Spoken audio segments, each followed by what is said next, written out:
de répondre à nos questions. Vous êtes porte-parole en langue étrangère de l'armée israélienne. Nir, le rythme des frappes attribuées à Israël s'accélère.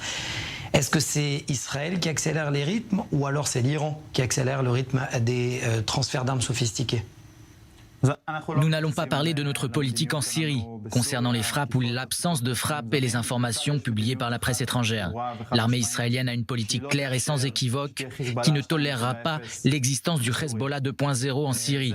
Ça, c'est pour ce qui concerne la Syrie. En ce qui concerne le drone, nous étudions encore les faits. L'enquête est en cours. Ce que nous pouvons dire pour le moment, c'est que Tsahal, l'armée de l'air, a détecté de façon claire et nette un aéronef non identifié qui se dirigeait vers Israël. Tsahal a suivi son vol de près et à partir du moment où il a été décidé de l'abattre, il a été abattu par des moyens soft kill, sans plus de précision.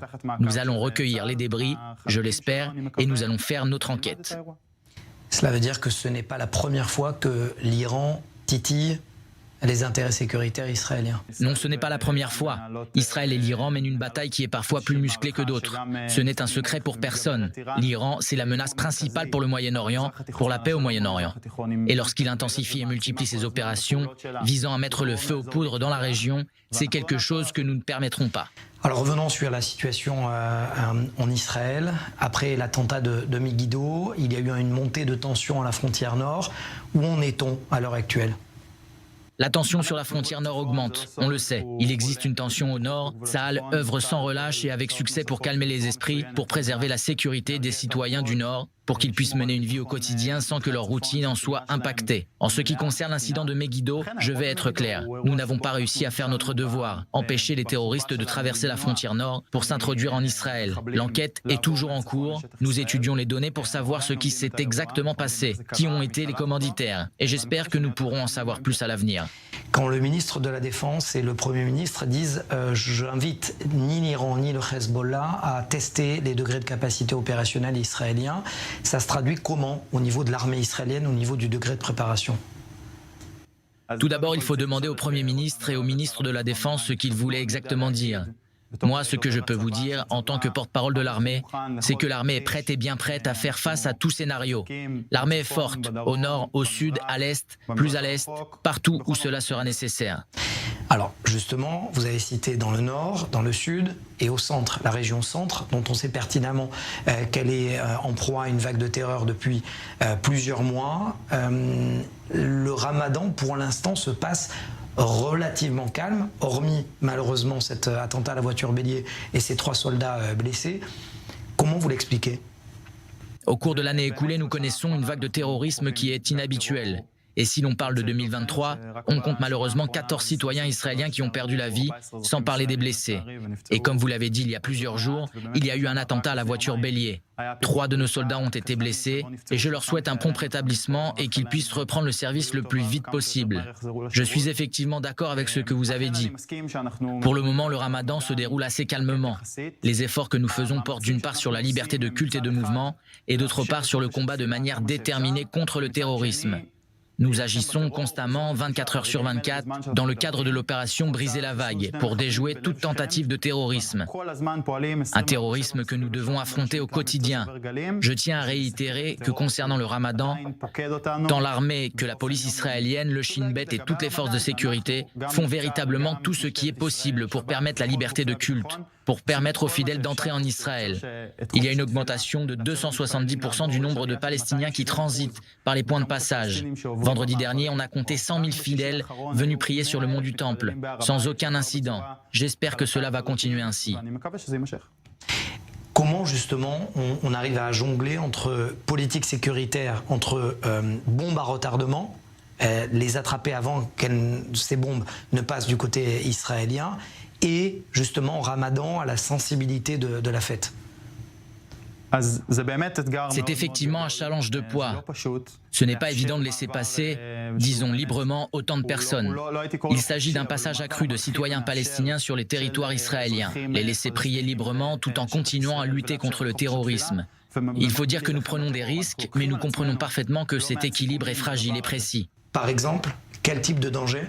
En fin de compte, quand nous autorisons des citoyens palestiniens, qu'ils viennent de la bande de Gaza ou de la Judée-Samarie, à pénétrer sur le territoire israélien, on ne peut pas dire avec certitude que telle ou telle personne sera ou ne sera pas suspectée d'actions terroristes ou impliquée dans des actions terroristes. Ce risque existe. Lorsque je parle d'une augmentation de 270% de gens qui passent au point de passage, c'est également une augmentation du risque qu'il se passe quelque chose en territoire israélien. Mais pour nous, l'armée, il est important de faire la distinction entre les terroristes et les citoyens, de permettre autant que possible aux citoyens de prier, de travailler en Israël, de leur donner toute liberté de culte, tout en combattant très fermement le terrorisme. Je suis obligé de vous poser la question à Nir Diner, encore une fois, et je le répète souvent, parce que vous venez d'une unité combattante à la base, les commandos Nahal, vous êtes aujourd'hui au porte-parole de l'armée israélienne. Et on a vu récemment des cas d'insubordination, et d'ailleurs le chef de l'armée de l'air a été très clair. À partir de maintenant, il n'y aura plus de patience à l'égard des cas d'insubordination. Comment vous faites au quotidien pour empêcher que la politique ne s'ingère dans les rangs de l'armée israélienne? Premièrement, en ce qui concerne le terme insubordination, ce n'est pas le mot adéquat à utiliser ici.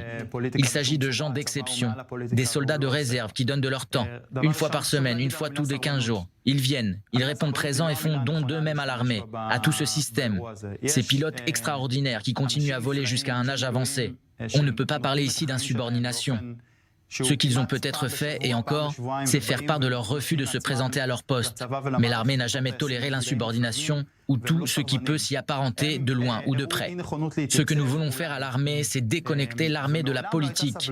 La politique n'a pas sa place à l'armée. Tsahal, c'est l'armée du peuple, de tous, de ceux qui sont pour les manifestations, de ceux qui sont contre les manifestations, ou de ceux qui sont pour la réforme et de ceux qui sont contre la réforme. C'est quelque chose dont nous ne nous occupons pas.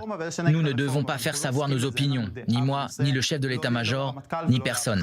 Alors, quand un subordonné vient vous poser la question et vous dit « Nir, explique-moi quel est mon rôle », qu'est-ce que vous lui répondez ?